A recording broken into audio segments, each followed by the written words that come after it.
Bismillahirrahmanirrahim. Assalamualaikum warahmatullahi wabarakatuh. Apa kabarnya anak-anak semua?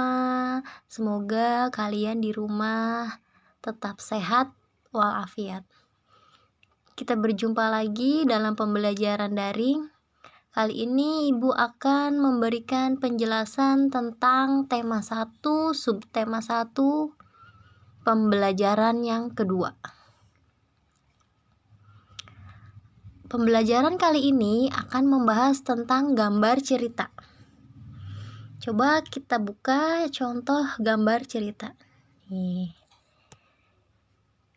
Ada empat buah gambar yang menerangkan rangkaian cerita. Kak Diko membeli ikan. Ikan dipindahkan ke dalam akuarium. Bobby mengambil ikan. Ikannya lalu diletakkan di lantai. Tuh, apa yang terjadi? Kak Dita marah. Kenapa ikannya taruh di lantai? Anak-anak sudah mengerti kan bahwa ikan itu hidupnya di mana? Ikan hidupnya di air. Lalu apa yang akan terjadi jika ikan dipindahkan ke lantai? Anak-anak pasti sudah tahu jawabannya. Ini contoh yang kedua. Dalam contoh yang kedua ini, sama ada 4 buah gambar yang di dalam gambar tersebut mengandung rangkaian cerita.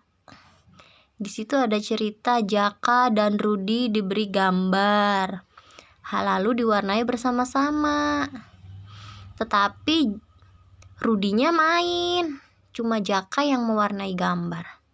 Males nih Rudy-nya nih.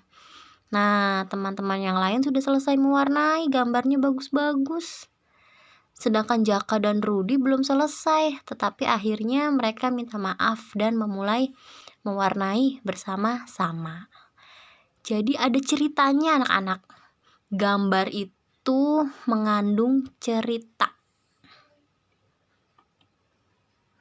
Sekarang kita masuk ke pengertian.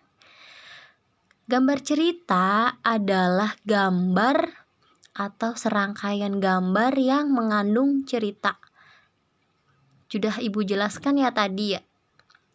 Jadi gambar tersebut itu mengandung cerita. Nih, seperti ini. Pertama diberi tugas, yang keduanya yang satu rajin, yang satu males. Ternyata mereka telat mengerjakan tugas.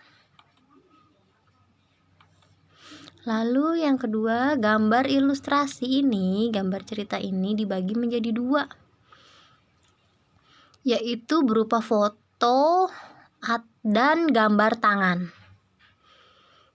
Anak-anak tahu foto biasanya dipindahkan dari kamera. Jika gambar tangan itu adalah gambar yang suka kita buat, hasil dari tangan-tangan kreatif.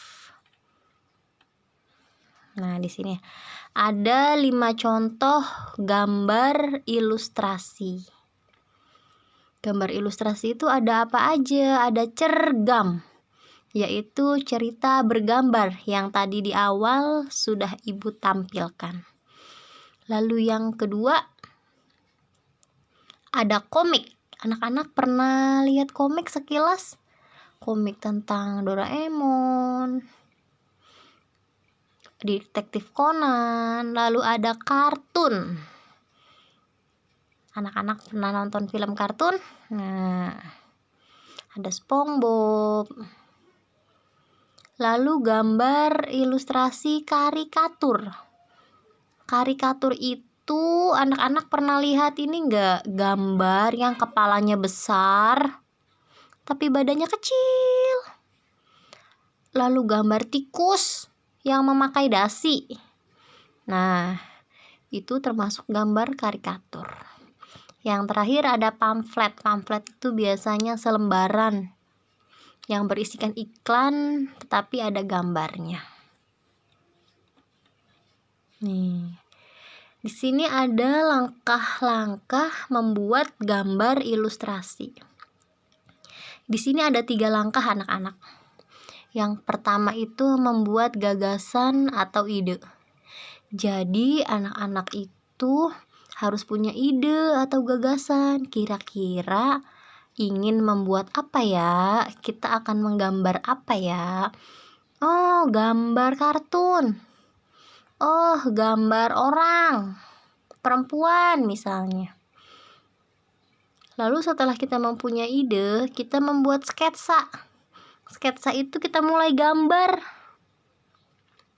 Pelan-pelan gambarnya tipis-tipis, biar nggak banyak salah. Kalau salah, mudah dihapusnya. Setelah selesai digambar, lalu diberi warna. Anak-anak bebas memilih warna apa saja yang sekiranya bagus untuk gambar ilustrasi yang anak-anak buat. Nih, di sini ada medianya, media yang digunakan untuk membuat gambar ilustrasi. Yang pertama ada alas gambar. Kita mengenal alas gambar itu dengan buku gambar ya anak-anak. Drawing book itu buku gambar. Lalu yang kedua ada medianya, media pewarna. Bisa menggunakan pensil warna, krayon, atau cat air. Nah, sekian saja penjelasan dari Ibu. Semoga anak-anak bisa mengerti. Billahi taufiq wal hidayah. Wassalamualaikum warahmatullahi wabarakatuh.